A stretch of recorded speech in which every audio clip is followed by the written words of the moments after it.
As-tu déjà ressenti cette impression étrange d'être seul, même entouré de monde? Comme si quelque chose te séparait des autres, sans vraiment savoir pourquoi? Si c'est le cas, respire un bon coup. Parce que ce que tu vis pourrait bien être un signe, un appel à quelque chose de plus grand. Dans notre société hyper connectée, la solitude est souvent vue comme un échec, un poids à porter. On cherche à la fuir à tout prix, réseaux sociaux, sorties, distractions en tout genre. Pourtant, certaines des plus grandes transformations intérieures naissent dans ces moments où l'on se retrouve face à soi-même. Et si, au lieu de voir la solitude comme une punition, on la voyait comme une porte vers une nouvelle conscience? Ce que tu ressens n'est peut-être pas un vide, mais un espace. Un espace où ton âme cherche à s'exprimer, à se libérer des conditionnements extérieurs. Dans cette vidéo, on va explorer pourquoi la solitude est souvent liée à l'éveil spirituel et comment l'utiliser pour grandir, plutôt que la subir.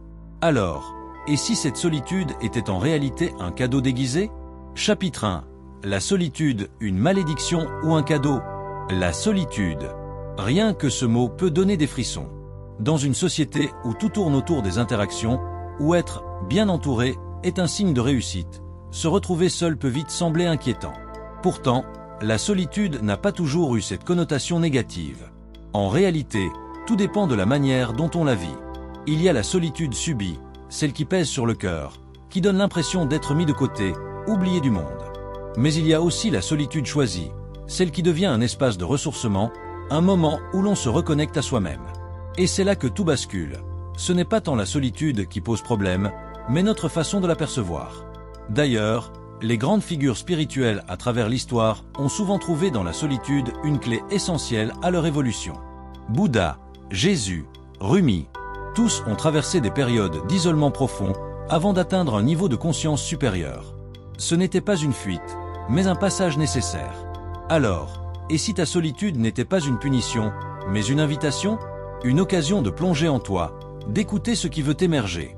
Car parfois, c'est seulement dans le silence qu'on entend enfin la voix qui compte vraiment, la nôtre. Chapitre 2. Pourquoi l'éveil spirituel passe souvent par la solitude? As-tu déjà remarqué que les plus grandes prises de conscience arrivent souvent quand on est seul? Ce n'est pas un hasard. L'éveil spirituel est un processus intérieur. Et pour entendre cette petite voix en nous, il faut parfois couper le bruit du monde extérieur. Dans de nombreuses traditions spirituelles, l'isolement est une étape essentielle. Les moines bouddhistes pratiquent la méditation en retraite, les chamans partent en quête de vision dans la nature, les sages se retirent dans le désert ou en forêt. Pourquoi? Parce que la solitude nous force à affronter ce que l'on évite au quotidien.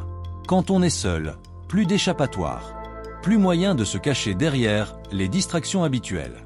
Nos pensées remontent à la surface, nos émotions nous rattrapent, nos blessures demandent à être vues. Et c'est précisément là que commence la transformation. Dans cette phase d'isolement, beaucoup ressentent un mélange de confusion et d'introspection profonde. On commence à questionner ses croyances, ses choix, sa place dans le monde. Ce qui semblait évident avant devient flou, et en même temps, de nouvelles vérités émergent. C'est une période inconfortable, oui, mais c'est aussi un passage clé. Parce que lorsque tout s'effondre, ce qui reste, c'est l'essentiel. Ta vraie nature. Ton authenticité. Alors, au lieu de voir cette solitude comme un vide, et si tu la voyais comme un espace sacré? Un espace où quelque chose de plus grand cherche à naître en toi. Chapitre 3. Les signes que votre solitude est un appel à l'éveil. Comment savoir si ta solitude est juste un passage difficile, ou si elle cache un message plus profond? Il y a des signes qui ne trompent pas. Des indices subtils qui montrent que ce que tu traverses n'est pas juste un moment de vide, mais une phase de transformation. D'abord, tu ressens peut-être un décalage avec les autres. Les discussions superficielles ne t'intéressent plus. Certaines relations semblent fades, forcées. Ce n'est pas que tu rejettes le monde, mais il y a un appel intérieur à quelque chose de plus vrai, de plus aligné avec qui tu es vraiment. Ensuite, ton esprit est en ébullition. Tu te poses des questions existentielles. Quel est mon but? Pourquoi suis-je ici? Qu'est-ce qui compte vraiment? Ces questionnements ne sont pas un hasard. Ils montrent que ton âme cherche des réponses, qu'elle veut aller au-delà des apparences. Autre signe, ton intuition s'amplifie.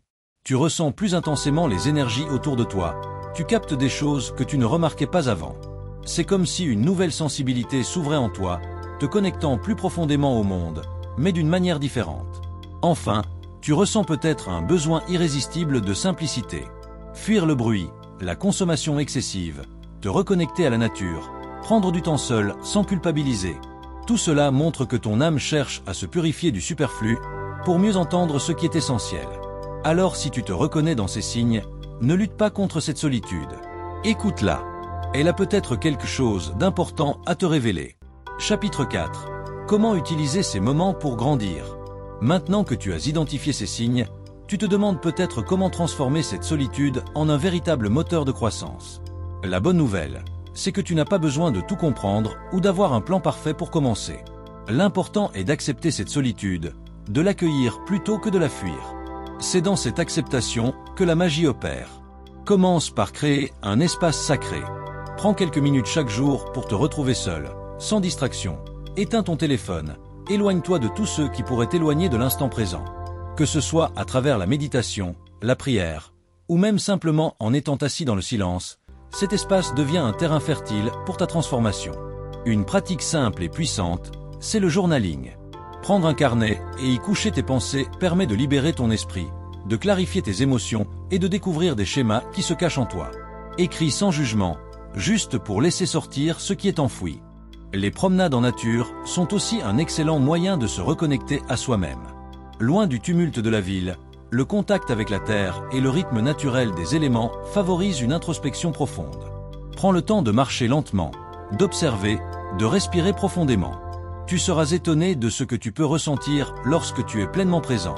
Enfin, un élément clé pour grandir dans la solitude est le lâcher-prise. Lâcher l'idée de vouloir tout contrôler, tout comprendre immédiatement.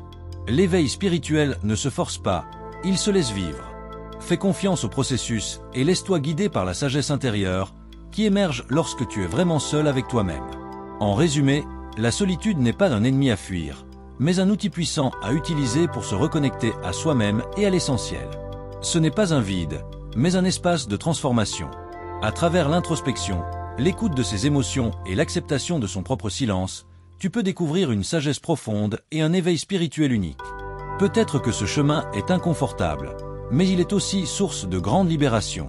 Comme un arbre qui doit perdre ses feuilles pour se préparer à la croissance, ta solitude te prépare à une nouvelle étape de ton évolution. Alors, au lieu de craindre la solitude, commence à l'accueillir. Voilà comme un cadeau qui t'ouvre à des dimensions de toi-même que tu n'aurais jamais imaginées. Il est temps de comprendre que ces moments de silence et de retrait sont en réalité des invitations à grandir, à guérir et à découvrir ta vraie nature. Et toi, comment vois-tu la solitude dans ta vie? Partage tes réflexions dans les commentaires. Et n'oublie pas, c'est dans l'espace que naît la transformation. Vous êtes-vous déjà demandé comment la spiritualité peut se connecter au cosmos et à votre propre vie? Pour une spiritualité du cosmos, découvrir Tellart de Chardin est le livre qui transformera votre vision du monde et de vous-même. Avec lui, vous comprendrez comment la spiritualité peut apporter sens et paix en alignant votre être avec l'univers de manière profonde et transformative. Si vous ressentez qu'il manque quelque chose dans votre parcours spirituel ou que vous cherchez des réponses à des questions existentielles, ce livre est la clé. Ne manquez pas l'occasion d'explorer la pensée de Tellart de Chardin et de trouver le chemin vers une spiritualité plus épanouie.